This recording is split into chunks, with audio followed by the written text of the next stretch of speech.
Bukan PCX, bukan Forza. Dulu orang sukses belinya Honda Matic yang satu ini. Kalau sekarang orang pengen dibilang sukses belinya kalau nggak PCX atau naik kelas ke Forza ataupun juga X-Max. Tapi tahun 2018 inilah motor yang bisa melambangkan kesuksesan itu, teman-teman. Karena ini harganya itu dulu mahal banget, teman-teman. Tahun 2018, Vario itu mungkin sekitar 20 jutaan kecil lah ya. 21-22an. Itu udah mahal hitungannya. PCX di atasnya itu lebih mahal lagi dengan varian tertinggi kisaran harga 30 jutaan, 31 juta rupiah lah. Motor satu ini teman-teman dijual 2018 barunya 45 juta rupiah. Jadi ini lebih mahal 15 juta rupiah dibandingkan PCX termahal di tahun 2018.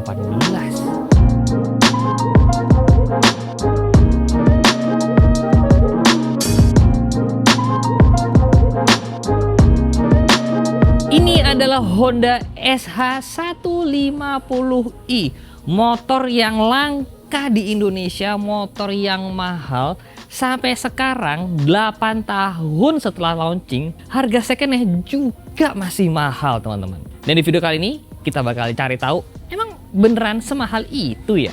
Sedikit cerita, motor ini bukan produksi dari AHM, tapi motor ini diimpor langsung bukan dari Thailand, tapi dari Vietnam, teman-teman. Nah, kemarin ini gue baru aja pulang dari Vietnam dan gue memang bisa bersaksi ya, teman-teman.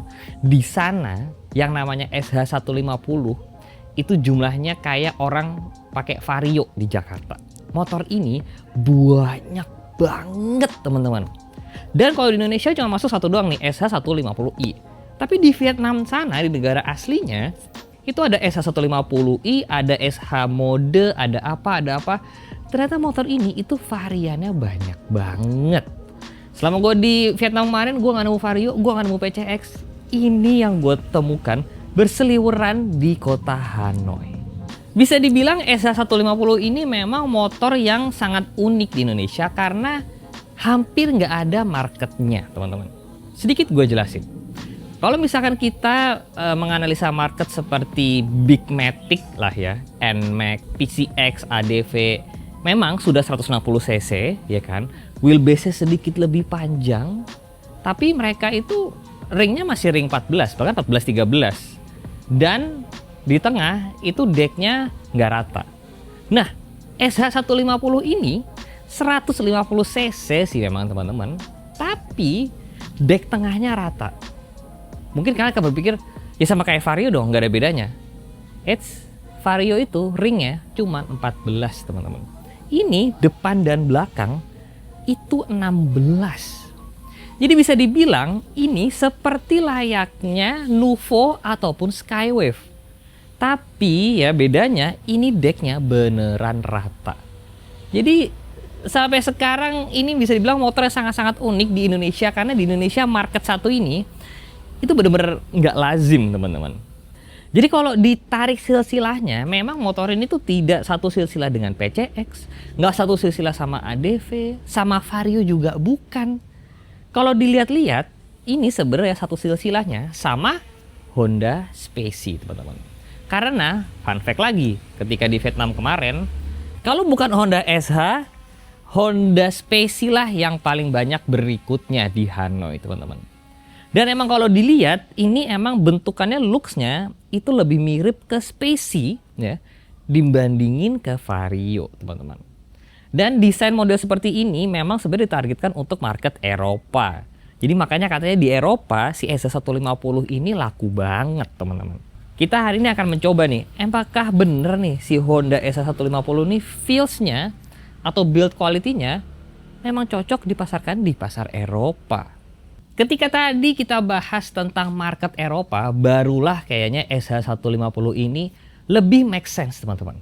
Pertama, bentukannya memang besar ya kan, sesuai dengan target marketnya di Eropa yang orang-orang bulenya cenderung lebih besar daripada kita orang Indonesia ya kan. Nah, di sana di Eropa juga jalanannya, kalau kalian pergi ke negara-negara Eropa kayak Italia gitu kan, ke Prancis, banyak jalanan itu yang dibuat dari istilahnya cobblestone. Kalau di sini mungkin kayak batu bata zaman dulu gitulah ya teman-teman. Jadi memang tidak begitu rata, membutuhkan ban-ban ring 16 kayak begini. Nah, ngomongin soal market Eropa juga, lebih make sense juga Honda menjual motor seperti ini karena merek-merek Eropa itu juga memang punya motor kayak gini. Gua ambil contoh satu namanya Piaggio Liberty teman-teman. Pernah ada di Indonesia tapi juga nggak lazim ya kan. Motor matic ring 16 gede juga kayak begini. Jadi ini memang cocok banget ya untuk pasar Eropa. Nah tapi di Indonesia cocok apa enggak ya? Kalau kita ngomongin soal desain, memang Honda SH150 ini jauh lebih kalem dibandingkan dengan Vario. Vario itu lebih agresif ya kan. Ini mungkin cenderung kayak gayanya PCX yang lebih kalem nih teman-teman. Tapi desainnya tetap elegan dan menarik. Dan banyak banget detail-detail kecil gitu ya yang jarang kita temuin di motor-motor yang dijual untuk di Indonesia. Misalkan nih, banyak aksen-aksen di lampu, ya kan ada garis-garisnya. Terus juga DRL-nya yang cantik juga, penggunaan aksen-aksen chrome, ya kan piano black. Jadi memang motor ini ya, itu memang sepertinya ditargetnya memang di Eropa karena ya tadi tuh desain-desainnya tuh kalem banget. Seperti contoh lain lagi nih kalau kita ngomongin soal desain, biasanya kan kalau di Indonesia tuh ya bodi motor tuh ditempelin emblem kan, nempel doang. Di SH, bodi motornya itu di emboss ya, dibentuk ada tulisan SH-nya biar ketika ditempel emblem SH-nya itu udah cakep teman-teman. Kalian bisa lihat di bodi sampingnya sini ya. Jadi beberapa detail-detail kecil kayak misalkan di belakang bezelnya itu emang langsung dapat yang gede. Karena seperti kita tahu di Eropa pengguna motor matic pakai box itu banyak banget ya. Jadi emang langsung sama Honda disiapin tempat untuk naruh bracket boxnya teman-teman. Jadi ini kalau kita ngomongin soal desain misalkan bodi kasarnya lah ya. Bodi kasarnya biasanya kalau kita kan di motor biasa tuh ya motor matic ya udah bodi kasar gitu aja kan. Tapi di sini itu ada tekstur kulit jeruknya teman-teman di kiri dan kanan. Jadi banyak banget detail-detail kecil gitu ya yang setelah kita lihat oh beda juga ya sama motor-motor yang biasanya kita temuin dijual di Indonesia teman-teman. Kalau kita ngomongin bagian depan teman-teman, shock breakernya langsung kelihatan gede banget. Asnya 33 ukurannya teman-teman. Itu gede banget loh.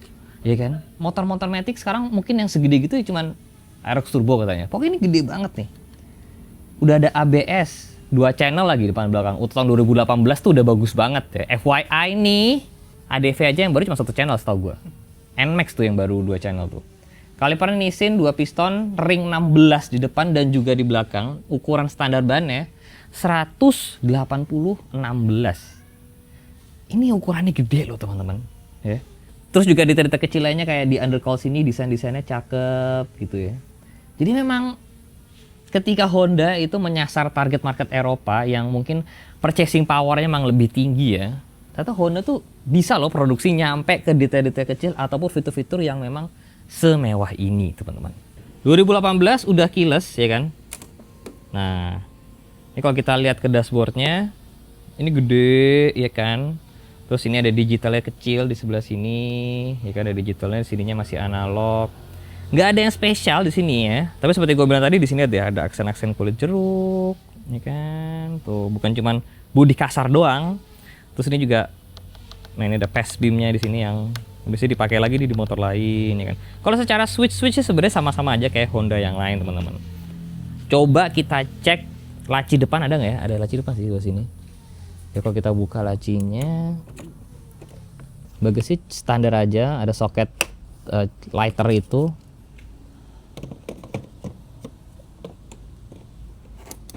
Masih bisa tuh, HP masuk. Tapi agak mepet ya. Mepet, tapi botol minum sih nggak bakal masuk sih itu. Kanan ada juga. Kanan ada juga emang? Oh enggak. Oh nggak ada loh. Oh iya sebelah kanan nggak ada. Kenapa ya? Selalu begitu Honda. Sebelah kanan nggak ada, sebelah kiri ada ADV ada. Iya. PCX ada. Vario kecil. Vario kecil. Kenapa sebelah kanan selalu nggak ada? Oke, ada hook di sebelah sini teman-teman, ya kan? Nah ini yang tadi gue bilang, tuh bodinya di emboss kan ke dalam. Iya. Ini nggak ada kan ditemuin nih di motor-motor sini. Coba kita lihat footstepnya. Cakep footstepnya guys, lebar gede. Iya. Nggak ada yang pakai nih di sini, jarang yang pakai kayaknya. Terus habis itu kita sekarang lihat bagasinya teman-teman. Bagasinya seberapa besar? Standar lah ya. Dibilang gede banget sih kayaknya juga enggak gitu kan. Cuman dibikin menarik di sini tangki bensinnya 7 liter teman. Itu segede NMAX loh. Segede NMAX. Jadi ini kalau buat touring sih rasanya enak harusnya. Terus again, detail-detail lain yang nggak akan kita temuin di motor-motor di sini. Ada emboss SH-nya tuh. Biasanya kan di sini bodi kasar ya. Biasanya ini menjadi bagian yang tidak begitu didesain lah ya. Jujur, kapan kalian terakhir lihat di Vario deh tangki bensin ada cover ya? Iya. Kapan? Nggak ada tuh teman. Jadi ini emang ketika ada target market yang bisa membayar lebih ya, ternyata Honda cukup niat untuk bikinnya. Sampai bikin cover untuk tangki teman-teman. Sebagai bentuk dari estetikanya. Bagus-bagus Honda. Coba Vario digituin deh, pasti makin cakep. Sekarang kita lihat bagian belakang. Ban belakangnya 120/80/16, jadi emang tebel ya. Ketika kemarin di Vietnam gue ngeliat ada yang lebih tebel lagi pakainya di belakang. Double shock breaker walaupun tanpa tabung ya kan. Terus kaliper belakang juga sudah Nissin ya kan, ada sensor ABS-nya juga. Mesinnya 150 cc. Ya mungkin secara mesin kita nggak usah ekspektasi terlalu banyak lah ya, karena ya mungkin mirip-mirip aja feel-nya. Secara bentuk tameng knalpot pun juga cukup lebih premium lah ya. Ada aksen. Ini beneran aluminium loh. Tuh, bukan plastik di krom-kromin. Dengar nggak? Ya kan? Jadi, again, ketika bisa jual untuk lebih mahal, ternyata bisa produksi yang seperti ini ya teman-teman. Terus lampu belakangnya juga gede, lebar banget, ya kan? Spakbor belakang juga besar. Jadi memang Honda nih, kalau misalkan ketika niat ya bikinnya bisa sejauh ini loh teman-teman. Cakep-cakep. Karena memang motor ini dibuat untuk orang Eropa. Jadi kemungkinan besar nih posisi duduknya juga kayak orang Eropa nih teman-teman. Kita coba dulu ya. Hap. Tuh ya kan. Gue dua kaki sih agak jinjit ya, satu kaki sih enggak. Dan memang terasa besar teman-teman. Jadi feel-nya tuh emang kalau misalkan di sini nih ya, looks-nya yang gue dapetin itu emang kayak bawa PCX sih, lebar. Tapi floor-nya datar kayak begini teman-teman. Nah, pertanyaan gue berikutnya sebenarnya nanti akan kita coba jawab ketika riding adalah apakah joknya keras? Seperti kita tahu, motor-motor Matic di Indonesia, mau dari Honda, mau dari Yamaha, mostly keras ya kan. Nah, tapi ini kan CBU Vietnam untuk target Eropa. Nanti akan kita coba apakah joknya juga masih keras teman-teman. Untuk posisi riding, dia lebih tinggi daripada Vario, posisi stangnya teman-teman. Jadi posisinya benar-benar santai ya, kayak motor santai aja, motor harian banget. Tidak ada feel sportinya di sini, dan tapi memang terasa lebar dan terasa ada beratnya sih teman-teman. Berbobot gitu. Wow. Jadi habis ini kita akan cobain teman-teman. Honda SH150. Apakah masih worth it dengan harga second masih 25 jutaan di tahun 2002 ini?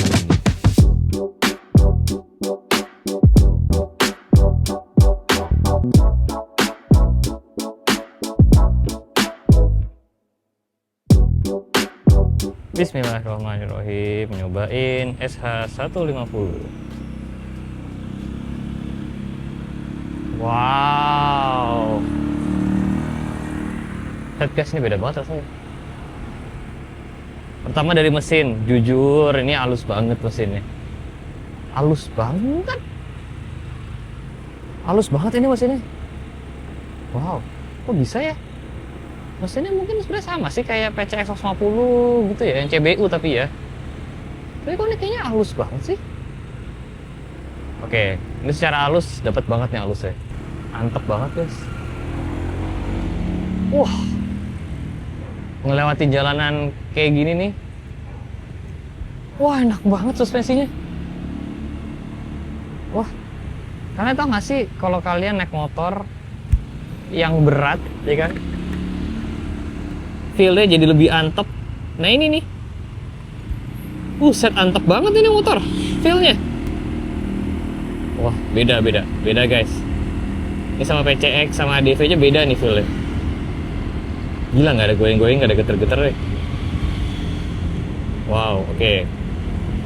Kalau ngomongin soal rem, ya standar lah ya, rem di sini depan 2 piston, bahkan 1 piston. Wow, tapi ini, wah, apa tukar aja NMAX ya, tukar ini ya, dapat nih. Wah, ini enak banget. Wow, jatuh cinta pada pandangan pertama ini. Gue paham kenapa orang-orang pada suka sama motor ini. Memang sih harganya dulu mahal banget, sekarang pun juga masih mahal. Tapi ini enak. Settingan suspensinya dipadukan dengan motornya yang berat ya, terus ring 16. Ini enak sekali. Mewahnya dapat banget.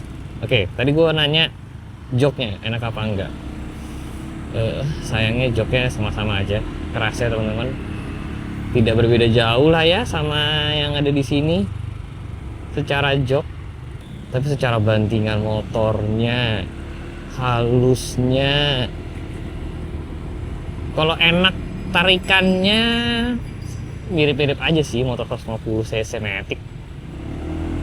Dari segitu-segitu aja sih tarikannya. Cuman halusnya kok bisa beda banget ya? Wah, seadanya halus loh motor ini.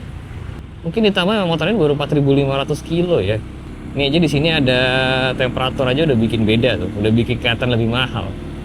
Motor Matic mana lagi yang ada temperaturnya kayak gitu, jarang banget, ya kan? Posisi ridingnya memang santai sih, dan terlihat besar banget di depan sini, emang batoknya gede banget kelihatannya. Tapi ini buat harian sih enak banget.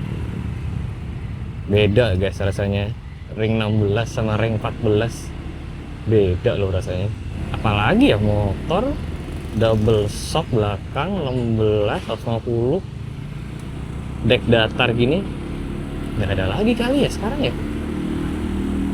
Ini kalau kalian pengen ngerasain motor enak ya, pengen upgrade motor, saran gue sih nggak usah beli PCX second sih, beli aja SL150 second.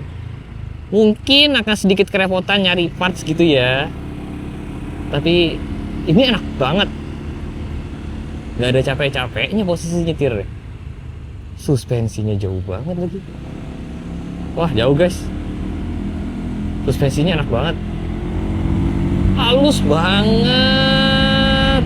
Halus banget. Wah, halusnya kelewatan. Ini ADV 160 gua aja kalah halus sama motor ini. Wah, ini definisi motor enak sih. Definisi motor enak ini, SK150 Honda. Yuk, bisa yuk bikin motor kayak begini lagi yuk. Mungkin yang harganya lebih terjangkau. Maaf PCX, gue lebih milih ini sih. Halus banget. Iya, memang mungkin kekurangannya motor ini berat lah ya gitu. Tapi itu jadi kelebihan di bagian kenyamanan yang susah dilawan guys, beneran deh. Mungkin kalau ada yang mau jual yang 150 nya boleh kontak ke gua, warna merah mungkin, atau ada yang mau tukeran sama NMAX turbo gua. Ini motor enak banget, pajaknya cuma 700.000 setahun, jadi oke lah ya. Jangan lupa di like, jangan lupa subscribe. Menurut kalian gimana motor ini? Saya CV Jalan, I'll see you next video guys, bye bye.